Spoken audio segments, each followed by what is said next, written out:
The U.S. is starting to organize charter flights and other transportation for Americans to leave Israel starting today.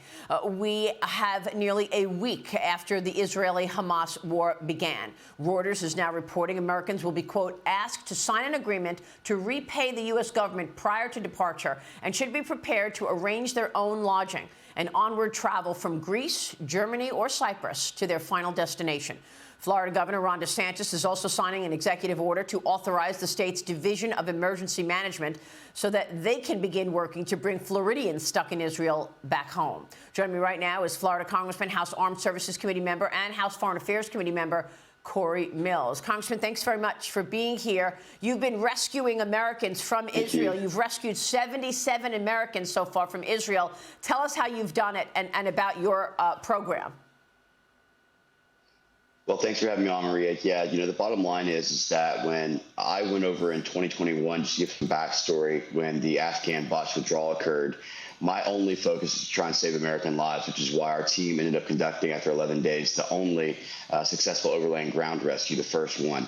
And when I saw what was going on here in Israel and knew how this was going to take a pivotal turn, knowing Iran's influence in the region, that really prompted me to be able to go ahead and get on the plane and get over here as fast as possible. I'd spent over 10 years in this region, and so I know a lot of the key relationships and networks that were developed that allow me to be able to get across borders and to also know the land and know the terrain. So I've been doing nothing but ground evacuations at this point because a lot of the flights have been completely canceled. As you know, all commercial flights out of Jerusalem, Tel Aviv, with the exception of El Al, is completely down. The insurance companies have warned Delta, United, and others that they would cancel their whole insurance if they continue to operate, which has now reduced the scope of what there's out there as far as carriers down to a very small amount. But now the demand for people wanting to get out has increased. So we had, just in our last 2 days, I got 32 people out the first day through a ground evacuation that was looking at some of the northern area. And then yesterday, I got out over 45 Americans from Jerusalem, and many of them had been trying to get out for 4 days, 5 days, and even 6 days. Some who had actually run out of money was no longer able to just stay in the hotels. And so this is a huge, huge failure, once again, on the Biden administration. And if Biden's not willing to do his job, then members like myself will step up and do it for him. Well, it's just incredible that you've been able to do this. And you're right, it shows such weakness when you see what you've been able to accomplish versus what the administration is not doing. Give us some color of your experiences on the ground. How do you find the people? What are people saying? Is there fear in the air, obviously, with this horrendous war? Well, you've definitely gotten different sentiments from individuals, some who had been in the region for a long time, who've been callous to this type of incident, or a little more cavalier in, the fact that they're willing to shelter in place and just see how it plays out. Others who are Americans that were coming over there for maybe a first or second time to visit the holy city have a whole different approach. I ran into quite a few that were very terrified, didn't know what was going to happen, wanted to get out as soon as possible, felt that it was just a powder keg waiting to explode. And so, this is one of those things where I take everyone's feelings into consideration. And unlike the Biden administration, who's trying to get people to pay for their individual flights to get Americans to safety, I actually covered all of this on my own personal cost. And, granted, it's going to be a lot cheaper in the ground evacuation play. But the bottom line is that right now, Biden's got 0 people that he's rescued. I've got 77. So tell me who's stepping up and who's actually just taking a back seat.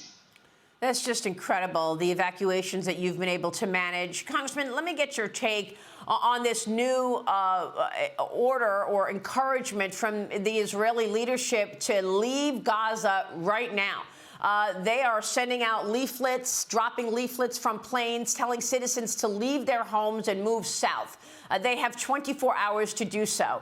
How difficult will this be? And we're also hearing reports that Hamas is stopping those people from leaving. Well, it's going to be very difficult. You got roughly 1.1 million people, 1.2 million people that sit in a very small area of Gaza. The leaflet drop is very reminiscent of what we did in 2003 during the Iraq invasion, whenever we would ask people to leave the city centers so that we could go ahead and continue to assault through. I was part of that initial invasion in 2003. And so what's going to happen now is you're going to have Hamas, who will basically go ahead and try and play victim here, or try and spin up on many of the Arab nations to say that the Israelis are indiscriminately killing their their citizens. And meanwhile, they'll ignore how this all kicked off, which is the Hamas coming into cities and murdering, raping, and even beheading children as a way of trying to say that they didn't want any type of quote-unquote occupation. I'm not aware of any 1-year-olds and 2-year-olds who are actually occupiers of any nation, but I'll leave it at that. But the bottom line is that this will be very difficult. Hamas will likely restrict movements. They will try and utilize the citizens as a barricade or a blockade or a protection shield. And every time the Israelis strike and what they're now moving into for their phase 2 operations, they will try and utilize this for propaganda, misinformation warfare to try and say that what they did was justified because of what the Israelis are doing to try and now clear Gaza of terrorist organizations such as Hamas. Right. It is so difficult to look at these images and the images online of the way they're manhandling children and women. Fox News White House correspondent Jackie Heinrich grilled National Security Council spokesperson John Kirby yesterday on the administration's handling of Americans wanting to leave Israel compared to other countries who've already sent their military into Israel to help evacuate their own Even citizens. Mexico, Maria. Mexico had sent planes in. And here's the other question. If they were sending in planes, Americans were saying that, okay, well, the U.S. is sending in planes to help with munitions and other things with cargo planes. Why weren't those cargo planes filled with Americans? Wasn't that the plan when they tried to do that in 2021 in Afghanistan and didn't get any Americans really on there? So my whole point is that they don't have a plan because there's a failure and there's a crisis in leadership in the Biden administration. Yeah, here's how John Kirby responded to that. Watch this. Other nations have smaller populations, and maybe they have to make their own decisions about how they're going to handle those smaller populations. In the early hours, there was still ample commercial flights going out of Ben Gurion, and certainly there were some viable land routes. We kept, and part of the reason why we're doing this is because we have such good communication with Americans, and we're having these conversations, and we realized that as the situation has evolved, more and more Americans were expressing a desire to leave. And because not all carriers are working out of Ben Gurion, this made sense as the next best move. Congressman, your reaction. I mean, expressing a desire to leave, really? Come on.